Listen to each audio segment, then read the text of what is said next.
আমাদের সঙ্গে রয়েছেন বাংলাদেশের একজন প্রখ্যাত রাজনীতিবিদ, বাংলাদেশ জামায়াতে ইসলামীর মাননীয় আমির ডাক্তার শফিকুর রহমান।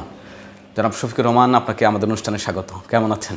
ধন্যবাদ আপনাকে। আলহামদুলিল্লাহ। আপনার মাধ্যমে আপনাকে এবং যারা সুদীর দর্শক মণ্ডলী আছেন, শ্রোতা আছেন, তাদের সবাইকে স্বাগতম, অভিনন্দন। জনাব আমির, আমি আপনাকে আপনার শুরু থেকে শুরু করি যে আপনার ছাত্র রাজনীতি দিয়ে। আপনি তো ছাত্র রাজনীতির শুরুতে জাসদ ছাত্রলীগের রাজনীতিতে ছিলেন, তারপরে ছাত্র শিবিরের রাজনীতি, পরে জামায়াতের রাজনীতি, এখন থিতে হয়েছেন আপনি এখন জামায়াতের আমির। তো জাসদ ছাত্রলীগ থেকে ছাত্র শিবিরে আসলেন কেন? প্রসঙ্গত এটা সবসময় বলতে চাই না, কিন্তু এখন প্রশ্নের কারণে উত্তর দিতে গিয়ে বাধ্য হলাম বলতে। আমি একটা শহীদ মুক্তিযোদ্ধা পরিবারের সদস্য।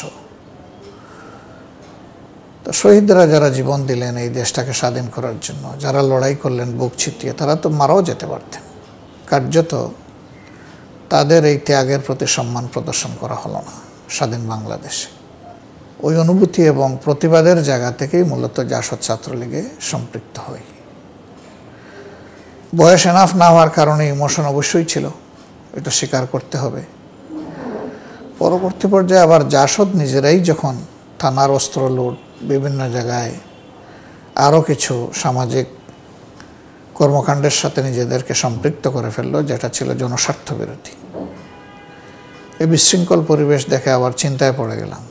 তখন রাজনীতি আসলে ছেড়েই দিই, ছাত্র রাজনীতি। কিছুদিন আমি একদম এগুলা থেকে এলোপ ছিলাম।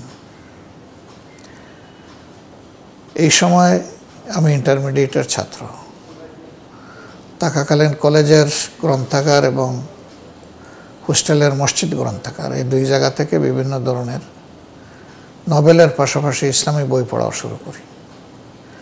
এবং আমার প্রথম ইসলামী বই পড়া আসলে আল কোরআন। তানবী রহমতুল্লাহ আলাইহির একটা তাফসির ছিল, যেটাকে তাফসির আশরাফি বলা হতো। এই তাফসিরটা যখন পড়তে থাকলাম, তখন আস্তে আস্তে আমার মধ্যে ভাবান্তর হতে থাকলো যে রাজনীতি তো কোরআনেই আছে এবং এটা সর্বশ্রেষ্ঠ রাজনীতি। এই বিষয়গুলো যখন আমার সামনে আসলো, তখন আমি খুঁজতে থাকলাম যে এরকম কাজ করা কোনো সংগঠন আছে কিনা। এবং সেই খুঁজতে খুঁজতেই শেষ পর্যন্ত ইসলামী ছাত্র শিবিরেরই সন্ধান পেলাম। এভাবেই তাদের সাথে আমি সম্পৃক্ত হই। আচ্ছা, দীর্ঘদিন ধরে জামাত প্রকাশ্যে রাজনীতি করার সুযোগ পায়নি। 5 আগস্টের পরে আপনার প্রকাশ্যে রাজনীতি করছেন। তো জামাতের রাজনীতির প্যাটার্ন কি কোনো পরিবর্তন হয়েছে এই প্রকাশ্যে এবং অপ্রকাশ্যে রাজনীতি করার কারণে? কিছু পরিবর্তন তো অবশ্যই হয়েছে। 17.5 বৎসর কেয়ারটেকার সরকার তো বলা যাবে না, মানে বিশেষ ধরনের একটা সরকার ছিল, যেটাকে মঈন ফখর সাহেবের সরকার বলা হতো। সেই সরকারের আমলেও মানুষের বাক স্বাধীনতা ছিল না, মিডিয়া কথা বলার সুযোগ আমরা পাইনি। আর পরবর্তী 15 বৎসর তো আমাদের উপরে প্রচণ্ডভাবে জুলুম নির্যাতন চালানো হয়েছে। আমাদের অফিসগুলো সেলগালা ছিল। আজকে যে অফিসে বসেছেন, এখানে 13.5 বৎসর আমরা ঢুকতেই পারিনি। আমাদের উপর চরম জুলুম বিচার করা হয়েছে। শত শত নেতাকর্মীকে খুন করা হয়েছে, গুম করা হয়েছে, পঙ্গু করা হয়েছে, বাড়িঘর ধ্বংস করা হয়েছে, লুটতরাজ করা হয়েছে। এবং পাশাপাশি আমাদের লাখো লাখো সহকর্মীর চাকরি, ব্যবসা, এগুলাকে উলটপালট করে দেওয়া হয়েছে। এই সবগুলোর কারণে আমরা তো আমাদের কথাগুলো, আমাদের চিৎকারগুলো, আমাদের কষ্টের জায়গাগুলো এবং এই সমাজকে নিয়ে, প্রিয় দেশ এবং জাতিকে নিয়ে আমরা কী ভাবি, সেই কথাগুলো তো আমরা পৌঁছাতে পারিনি। 5 আগস্টের এই পরিবর্তনের পরে আলহামদুলিল্লাহ সেই সুযোগটা তৈরি হয়েছে। তবে এটা ঠিক যে আমাদেরকে সরকার নির্মূল করার চেষ্টা করেছিল, কিন্তু আমরা সরকারের রক্তচক্ষুকে পাত্তাই দিইনি। আমরা জনগণের সাথে সুখে দুঃখে একাকার হয়েছিলাম। অন্যদিকে আমরা আমাদের সাংগঠনিক কাঠামোতেও আমাদের গঠনতন্ত্র অনুসরণ করে আমরা যথারীতি এইটাকে সংরক্ষণের চেষ্টা করেছি। নিয়মিত আমাদের নির্বাচনগুলো হয়েছে, কেন্দ্র থেকে তৃণমূল পর্যন্ত সংগঠন পুনর্গঠন হয়েছে। জনসম্পৃক্ত এই বিষয়ের পাশাপাশি বিশ্বের যেখানে যে অনাচার হয়েছে, জুলুম নির্যাতন হয়েছে, সেখানেও আমরা রিস্ক নিয়ে রাজপথে আমরা নেমেছি। দেশের জনগণের প্রয়োজনে নেমেছি, মানবতার প্রয়োজনে নেমেছি। আমরা আমাদের কাজ অব্যাহত রেখেছিলাম, যার কারণে এই পরিবর্তনের পরে নতুন করে আমাদের সংগঠন গুছানোর কোনো প্রশ্ন আসে নাই। আচ্ছা, 1 আগস্ট জামায়াত ইসলামকে নিষিদ্ধ করেছিল আদালত। পরে সম্প্রতি নিষিদ্ধ হলো ছাত্রলীগ, কথা উঠেছে আওয়ামী লীগকে নিষিদ্ধ করার জন্য বিগত সময় তাদের কর্মকাণ্ডের জন্য। তো অনেকে বলছে যে এই রাজনীতিতে নিষিদ্ধ করাটা, কোনো পলিটিক্যাল পার্টিকে নিষিদ্ধ করা একটা ব্যাড প্র্যাকটিস। জামাত কি এটাকে সায় দেয় আসলে নিষিদ্ধের পক্ষে? আমাদের সায় দেওয়া না দেওয়ার কোনো বিষয় না। এই প্র্যাকটিসটা স্বাধীন বাংলাদেশে প্রথমে শুরু হয়েছে আওয়ামী লীগের শাসনামলে। অসংখ্য দলকে নিষিদ্ধ করা হলো প্রথম দফায় ৭২ সালে, তারপরে আবার ৭৫ সালের ৫ই জুন সংসদে একদলীয় শাসন ব্যবস্থা কায়েমের যে সংবিধান পাশ করা হলো, এটার মাধ্যমে স্বয়ং আওয়ামী লীগ সহ সকল দল নিষিদ্ধ করে একদলীয় বাকশাল তারা কায়েম করলেন। তো আওয়ামী লীগ যখনই ক্ষমতায় যায় তখন নিষিদ্ধ ঘুর তাদেরকে, এই রোগ তাদেরকে পেয়ে বসে। আর এবার আন্দোলন যখন তুঙ্গে, যখন তাদের পতন নিশ্চিত, একেবারে দ্বার প্রান্তে এই আন্দোলনের সফলতা, তখন আন্দোলনের ইস্যু ডাইভার্ট করার জন্য তারা এই কাজটা করেছিলেন। আলহামদুলিল্লাহ তারা আমাদেরকে নিষিদ্ধ করেছেন ১ তারিখ, আর কার্যত জনগণের দ্বারা তারা নিষিদ্ধ হয়ে গেলেন ৫ তারিখ। এটা আল্লাহর বিচার, এখানে আমাদের কোনো হাত নাই। আর ছাত্রলীগকে করা হয়েছে তাদের অপকর্মের জন্য, যেটা মানুষের সামনে একদম স্পষ্ট। তারা মানুষ খুন করেছে, তারা অস্ত্র নিয়ে রাস্তায় নেমেছে, তারা অস্ত্র থেকে গুলি ছুঁড়েছে। গণহত্যাকারী একটা ছাত্র সংগঠন হিসাবে বা গণহত্যাকারী দলের দোসর হিসাবেই তাদের এই কাজটা হয়েছে। এখন আপনার প্রশ্ন হলো যে এই নিষিদ্ধের রাজনীতি আমরা কতটা সমর্থন করি। এটা আমাদের সমর্থনের ব্যাপার না, এটি জনগণের আকাঙ্ক্ষার বিষয়। কারণ এখানে দল হিসাবে শুধু আমরাই আক্রান্ত ছিলাম না, আর এই আন্দোলনটা আমরা শুধু করি নাই। এই আন্দোলনটা মূলত শেষ পর্বে এসে ছাত্র যুব সমাজ করেছে এবং তার সাথে দেশবাসী যোগদান করেছে, যারা গত ১৫ বৎসর নিগৃহীত ছিল, নির্যাতিত ছিল, জুলুমের শিকার ছিল, সবাই শরিক হয়ে গেছে এখানে। সেই হিসাবে আমরাও শরিক ছিলাম। অতএব এটা আমাদের কোনো দৃষ্টিভঙ্গি না, আর আমাদেরকে জিজ্ঞেস করেও সরকার এটা করে নাই। সরকার তার দায়বোধের জায়গা থেকে জনদাবির কাছে জনদাবিকে সম্মান করে হয়তো তারা এটা করেছেন। বারে বারে একটা প্রসঙ্গ ওঠে যখন জামায়াত ইসলামের নাম আসে, মুক্তিযুদ্ধের কথা আসে, তখন পক্ষে বিপক্ষে নিয়ে একটা কথা আসে, বলে জামায়াত ইসলামী মুক্তিযুদ্ধের পক্ষে ছিল না। তো এই অবস্থায় জামায়াত ইসলামী কি ওই যে মুক্তিযুদ্ধের বিষয়টা নিয়ে কোনো মানে ক্ষমা চাওয়ার বিষয়টা? অসংখ্য মিডিয়ায় কথা বলেছি, মিডিয়াগুলো যখনই আমাদেরকে প্রশ্ন করেছে আমরা বলেছি যে আমরা স্বাধীনতার বিরুদ্ধে ছিলাম না। আমরা বরঞ্চ স্বাধীনতার সঠিক সুফল পাওয়া যাবে না ভারতের সহযোগিতায় যদি দেশ স্বাধীন হয়, সেই জায়গায় আমরা আশঙ্কা করেছিলাম। এবং আমরা এও বলেছিলাম যে জামাত ইসলামের ভারতে যাওয়ার কোনো সুযোগ ছিল না। আব্দুল হামিদ খান বাসানির নামের আগে মৌলানা ছিল, তিনি তো গিয়েছিলেন মুক্তিযুদ্ধে শরিক হওয়ার জন্য, তিনি থাকতে পারলেন না কেন? তিনি ভারত ছেড়ে বাধ্য হলেন কেন আবার পূর্ব পাকিস্তানে ঢুকতে? তখন তার এই মৌলানা নামটাকে সহ্য করা হয়নি।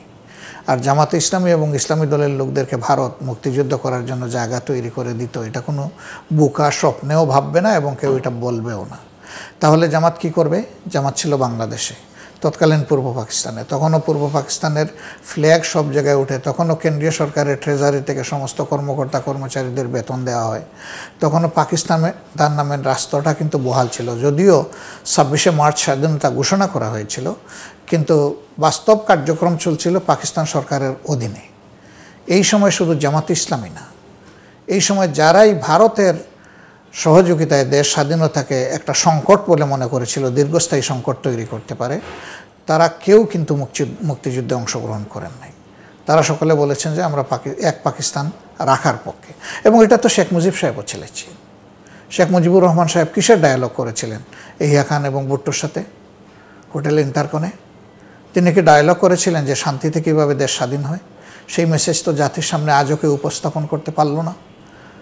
তিনি তো ডায়ালগ করেছিলেন যে এটা তার অধিকার, যেহেতু পাকিস্তানের তিনি বেশি সংখ্যক আসনে, তার দল বিজয়ী হয়েছে ৩০০-র মধ্যে ১৬১ আসনে, স্বাভাবিকভাবে তিনি প্রধানমন্ত্রী হবেন সারা পাকিস্তানের।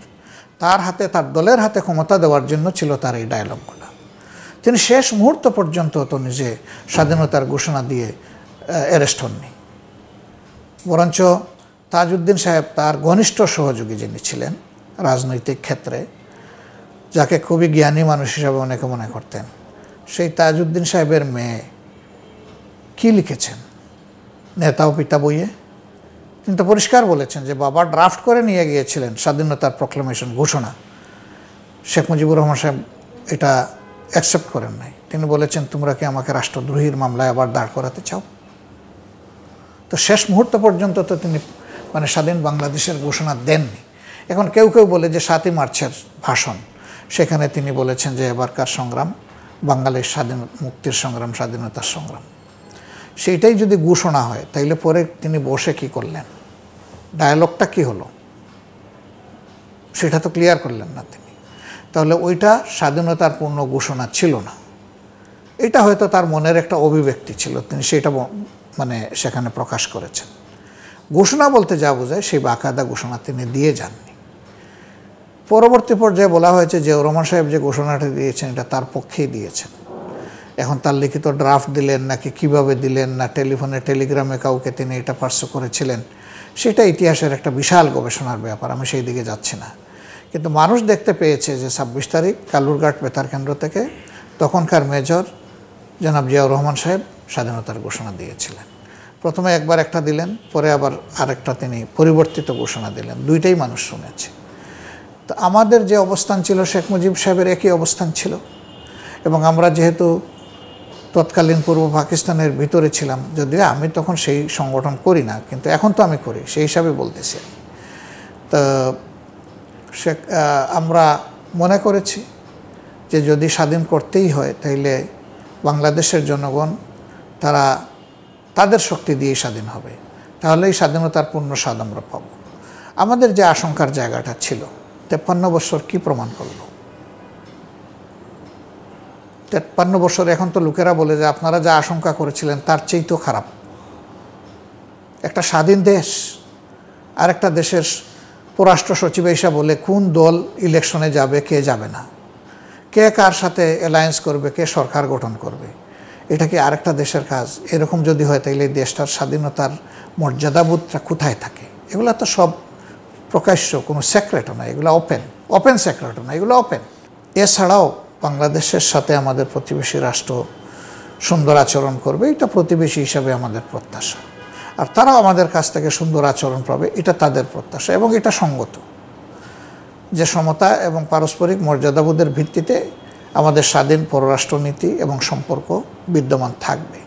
কিন্তু আসলেই কি আমরা তাই পারছি? ফারাক্কাবাদকে এটা প্রমাণ করে, তিস্তার সমস্যা এখনও সমাধান হলো না সেটা প্রমাণ করে, অভিন্ন নদীগুলোর নদী শাসনের একক এখতিয়ার ভারত অ্যাপ্লাই করছে এটা কি প্রমাণ করে, টিপাইমুখ বাঁধ নিয়ে এই দেশে আন্দোলন হয়েছে এটা কি প্রমাণ করে? এগুলো তো প্রমাণ করে না। ফেলানিদের লাশ বর্ডারে ঝুলে থাকে, এটা কি আমাদের বন্ধু রাষ্ট্রের পক্ষ থেকে আমরা এরকমই চাই? এবং শেষ পর্যন্ত ফেলানির পরিবার একটা ন্যায় বিচারও পেল না, তারা হতাশ হলো, চরমভাবে বঞ্চিত হলো। এই আশঙ্কার জায়গাগুলো থাকার কারণে জামাত ইসলামী তখন হয়তো তারা সিদ্ধান্ত নিয়েছিলেন যে এক পাকিস্তান থাকুক, আমরা ভিতরে থেকেই লড়াই করে আমাদের অধিকার আদায় করব। এরপরেও এটা সঠিক যে জামাত চেয়েছিল এক পাকিস্তান, কিন্তু পরবর্তী পর্যায়ে পাকিস্তানি শাসক গোষ্ঠীর তাদের নিপীড়ন, নির্যাতন, খুন এবং বিভিন্ন ধরনের অপকর্মের কারণে সারা জাতি ফুঁসে উঠেছিল, মুক্তিযুদ্ধ অনিবার্য হয়ে উঠেছিল। সেই মুক্তিযুদ্ধ হয়েছে, দেশ স্বাধীন হয়েছে। স্বাধীনতার পর থেকে প্রিয় জন্মভূমিকে স্বাধীন বাংলাদেশ হিসেবে আমরা আমাদের হৃদয়, আমাদের কলিজা দিয়ে, ভালোবাসা দিয়ে আমরা কবুল করেছি। আমাদের তখনকার চিন্তা বিজয়ী হয়নি, সেই সময় আমাদের চিন্তা পরাজিত হয়েছে, আমাদের সিদ্ধান্ত পরাজিত হয়েছে। এখন জনগণ মূল্যায়ন করবে যে আমাদের সেই ভূমিকাটা কতটা যথার্থ ছিল অথবা সঠিক ছিল না। এর মূল্যায়নের ভার আমরা জনগণের হাতে ছেড়ে দিলাম।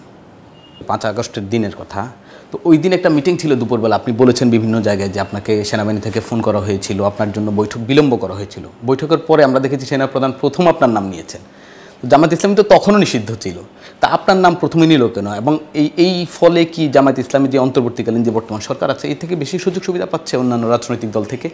সেনাপ্রধানের সাথে সত্যিকার অর্থে এর আগে আমার কোনো দিন দেখা হয়নি, কথাও হয়নি। এটাই ছিল প্রথম সাক্ষাৎ। তখনকার পরিস্থিতি ছিল খুবই স্পর্শকাতর, খুব টেন্স ছিল। তো তিনি কেন দুবার বলেছেন আই ডোন্ট নো। বলছেন যে আমরা তো তখনও নিষিদ্ধ ছিলাম, তো আমাদেরকে দাওয়াত দেওয়া হলো কেন? আসলে এই নিষিদ্ধতা জাতি মেনে নেয়নি। তো সেনাবাহিনী তো এদেশেরই সেনাবাহিনী,